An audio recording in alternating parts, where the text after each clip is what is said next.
सप्रेमी जयजीव गत अध्याय रे 11 नंबर सूत्रर आलोचना होता जे कि जहाँ थिला अनुभूत विषय असंप्रमुष श्रुति। आज आलोचनार विषय होउची 12 नंबर सूत्र से वृत्ति गुड़िक निरोध करिवार उपाय अभ्यास वैराग्य भंग तन्निरोध। से महर्षि पतंजलि जो योग दर्शन शास्त्र रे समाधिपाद रे वृत्ति गुड़िकर निरोध होवार उपाय किमिति हब तो महर्षि पतंजलि कहले तत्र सेटा होउची अभ्यास वैराग्य भंग तन्निरोध। अभ्यास कौन? एटा 12 नंबर सूत्र। तो अभ्यास कौन? अभ्यास क्या कहवा? प्रथम कथा रहा अभ्यास को बुझापी हेले आपण मान पाखरे समस्त प्रकार उदाहरण स्तर आणिकी देले जोटा बुझी हम। अभ्यास अर्थात समस्त से विषय धारणा थी जमीती छोट पिला से ताकू जिते चलवा शिखा तार जमी हाथ धरी ताकू पर पर चला हो तार अर्थ ताकू अभ्यास करा हो बारंबार चलवाई ताकू अभ्यास करा जाउथो। सेमिति अभ्यास आउ एक उदाहरण होची जड़े ओकालती पास कला। ओकालती पास करिवा परे किंतु से जदि ताकू अभ्यास बारंबार न करिवो से प्रैक्टिस न करिवो जोटा कि कहा जाए अभ्यास न करिवो ताले ओकालतीर ज्ञानटा तार दृढ़ भाव से धारणा स्तर को आसीबो नाही। सेमिति डाक्टर विद्या भी मध्य से अभ्यास करने को पड़ो सबुथिरे अभ्यास करने पड़ो। तेणु ये जो वृत्ति गुड़ी को निरोध करने अभ्यास करने को पड़ो। तो ये अभ्यास कौन ना वृत्ति गुड़ी को निरोध किमिति हो पारिबो ताहा होची जोटा आमर कहुची तदादष्टु स्वरूपे अवस्थान। स्वरूप स्थिति रे जेतेबेले साधक रहिबो सेतेबेले वृत्ति निरोध अवस्था रे थिबो। वृत्ति निरोध अवस्था स्तर रे थिबो। तो सेही स्वरूप स्थिति रे बारंबार रहिबा पई यत्न करिबा दरकार। बारंबार रहिबा पई चेष्टा करिबा दरकार। बारंबार रहिबा पई अभ्यास करिबा दरकार। कोथरे ना सी जो तदा स्वरूप स्थिति रे रहिबा पई। तो ये जो स्वरूप स्थिति रे रहिबा पई जो अभ्यास जिमिति मु या पूर्व कही गली तो स्वरूप स्थिति रे रहिबा पई अभ्यास जोटा कि हमर योगदर्शन शास्त्र द्वितीय नंबर सूत्र थिला योगस चित्तवृत्ति निरोध। योगस चित्तवृत्ति निरोध। तो ये जो चित्तवृत्ति निरोध करिवार स्थिति रे बारंबार रहिबा द्वितीय नंबर अभ्यास करिबा बारंबार अभ्यास करिबा। तो बारंबार अभ्यास कले मन जोग साधन करूची किए साधक साधक भीतर करूची मन। तो आमर जो चित्त स्थिति को बारंबार रहिबा पई जोटा बारंबार जोग विधि रे जेतले चित्तवृत्ति गुड़ी को निरोध करिवार कार्यटी जेतले से जड़े साधक करूथिबो सदाबेले से चित्त स्तर को आसिक स्थिर होबो। अर्थात वृत्ति आड़ को मन को जीवापाई दब नाही। से शांत स्थिर चित्त रे जोगस्थ अवस्था रे बारंबार अभ्यास करिवो। एक गोटे दिन रे होबो नाही। बारंबार अभ्यास करिवो पड़िवो। जेमते गोटे छोट पिलाटा बारंबार अभ्यास करियो बारंबार जोटा आमे आलोचना करि गलु किंतु बारंबार अभ्यास करिवो पड़िवो। तो ये जो अभ्यास परे आछि वैराग्य। वैराग्यर अर्थ जिमिति आमर यार पर सूत्र आमे आसीबा जे सांसारिक विषय वस्तु ठारू वैराग्य रहिबो अतिरिक्त प्रेम रहिबो नाही अर्थात आसक्ति रहित रहिबो। तो ये जो विद्या माध्यम रे अभ्यास वैराग्य भंग तन्निरोध जो कथा कहगला ସେଇଥିରେ ଯେଉଁ ବାରମ୍ବାର ରହିବାର ଯେଉଁ ଅଭ୍ୟାସ ସେ ସାଧକ ଯେତେବେଳେ କରିବ ତେବେ ଯାଇ ତାର ବୃତ୍ତିଗୁଡ଼ିକୁ ସେ ନିରୋଧ କରିପାରିବ। ତ ଇଏ ଯେଉଁ ଅଭ୍ୟାସ ଆଉ ବୈରାଗ୍ୟର ଯେଉଁ ସାଧନ ବୈରାଗ୍ୟଟା ସାର୍ ଆଉ ଟିକେ ସେ କହିଦେଉଛି। ବୈରାଗ୍ୟର ସାଧନଟା ଆମେ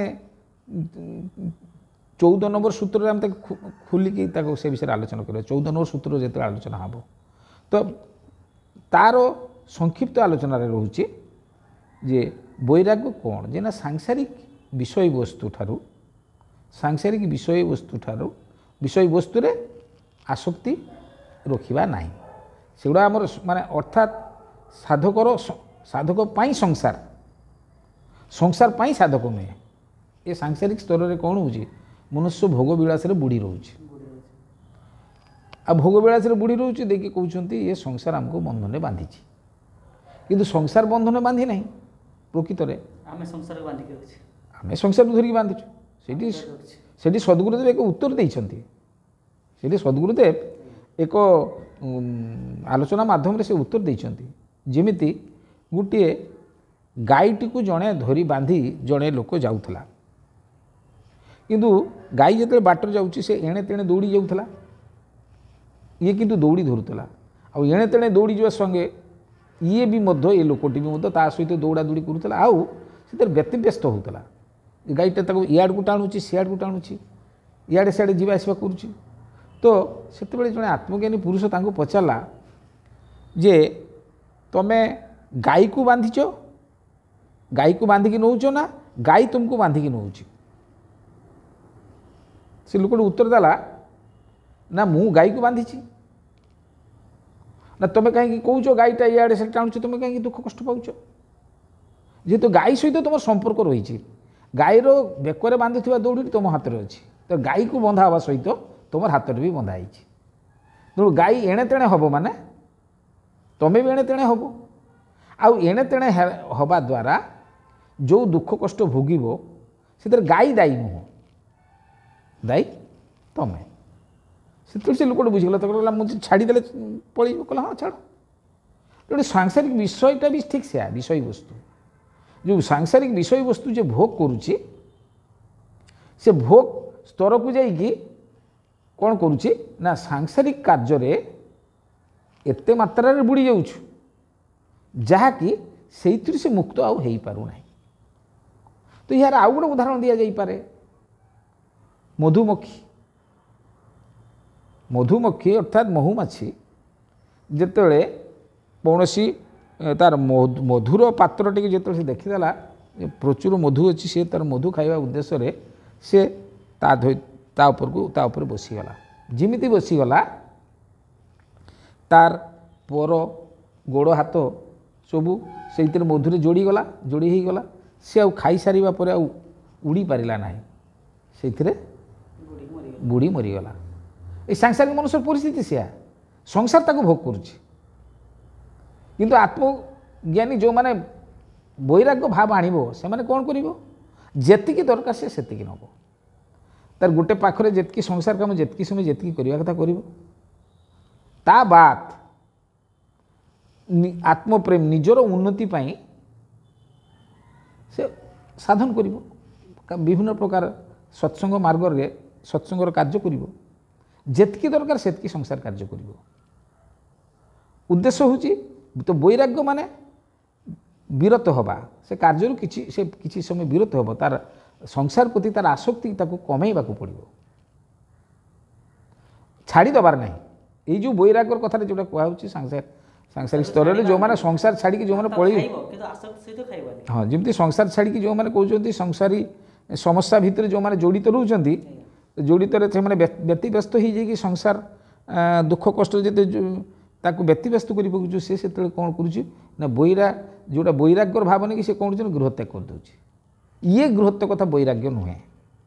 ବୈରାଗ୍ୟ ହେଉଛି ଯେଉଁଟା ନିଜର ମନ ଆଉ ଇନ୍ଦ୍ରିୟକୁ ସଂଯତ କରିବା ସାଂସାରିକ ବିଷୟବସ୍ତୁରୁ, ଇଏ ହେଉଛି ବୈରାଗ୍ୟ। ତ ଅଭ୍ୟାସ ଆଉ ବୈରାଗ୍ୟ ଦ୍ୱାରା ଆମେ ବୃତ୍ତିଗୁଡ଼ିକୁ ନିରୋଧ କରିପାରିବା। ତ ଇଏ ବୃତ୍ତିଗୁଡ଼ିକ ଆମର ସାଂସାରିକ ସମୟରେ କାର୍ଯ୍ୟକ୍ଷେତ୍ରରେ ଆସିବ, କାର୍ଯ୍ୟକ୍ଷେତ୍ରରେ ଆମେ ସେଥିରେ ଆମକୁ ଆସକ୍ତି ରହି ଦେବାକୁ ପଡ଼ିବ। କାହିଁକି ଆଉ ଗୋଟେ ନିୟମ ଅଛି ଯେ ଆମେ ଯେଉଁ କାର୍ଯ୍ୟଟିକୁ ବାରମ୍ବାର କରୁଥିବା, ଯେଉଁ କାର୍ଯ୍ୟଟି ବାରମ୍ବାର କରୁଥିବା ସେ କାର୍ଯ୍ୟର ସଂସ୍କାରଟା ଆମ ଦେହରେ ରହିଯିବ। ସଂସାରରେ ବହୁତ କାମ ଆମେ ସଂସାର କାମ କରୁଛୁ, ବହୁତ କାମ କରୁଛୁ, ତ ସେଇଥିପାଇଁ ସଂସାରରେ କୌଣସି ସବୁ କାମ ଗୁଡ଼ାକ ଆମ ପାଖରେ ମୁଖ୍ୟ ଭାବରେ ଛିଡ଼ା ହେଇଛି, ମୁଖ୍ୟ କର୍ମ। ଆମେ ସଂସାର ସେ କାମ ଗୁଡ଼ାକ ତ୍ୟାଗ କରିପାରୁନୁ। ଆମେ ଭାବୁଛୁ ଯେ ଆମେ ଯଦି ତ୍ୟାଗ କରିଦେବା ତାହେଲେ ବୋଧେ ସେଇଟା ବୋଧେ ସେ ସଂସାର ଭାସିଯିବ, ମାନେ ଅର୍ଥାତ୍ ଆମର ପରିବାରଟା ଭାସିଯିବ ଭାବୁଛୁ। ତ ଯେତିକି କରିବା ଦରକାର ଆବଶ୍ୟକ ମୁତାବକ ଯେତିକି କଲେ ଆମେ ରହିପାରିବା, ନିଜର ସାଧନ କରିପାରିବା। କାହାରିକୁ ବି ମଧ୍ୟ ଆମେ ସତ୍ସଙ୍ଗ ମାଧ୍ୟମରେ ମଧ୍ୟ ଏହା ଜାଣିଛୁ, ଭାଇ ଟିକେ ତୁମେ ସତ୍ସଙ୍ଗ ଆସିବ, କାଲି ସତ୍ସଙ୍ଗ ଅଛି, କ'ଣ କରିବି ଭାଇ ମୋର ତ କାମ ଭର୍ତ୍ତି ମୁଁ ଯାଇପାରିବି ନାହିଁ।